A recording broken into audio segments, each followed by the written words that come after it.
Picture this. Sarah met Jake at a cafe. He was charming, opened doors, remembered her favorite coffee, called her the one after 2 weeks. But slowly, Jake's smile started to twist into something darker. One night, Sarah's phone buzzed. It was her coworker, Alex.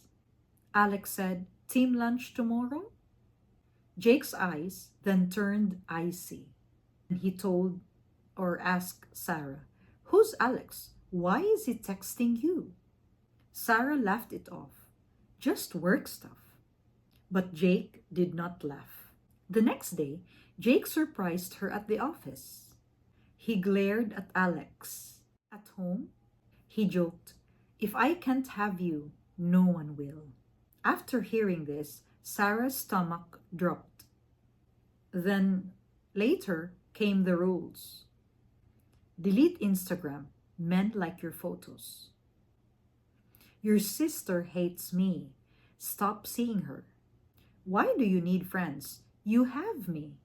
Sarah's world then shrunk with his rules.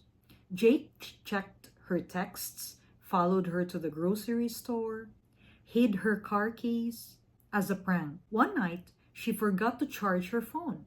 Jake then exploded. "Who are you hiding from me?" He threw her phone against the wall, thus the phone shattered. The final straw, Sarah found a tracker on her car. Here's the shock. Jake actually did not love her. He loved owning her.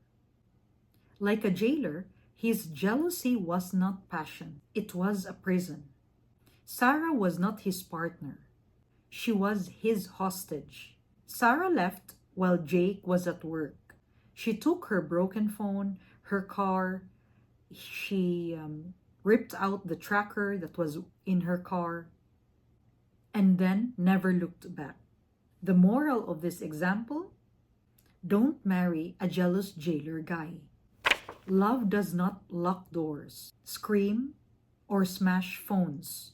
Love trusts. And if someone hides your keys, run from him.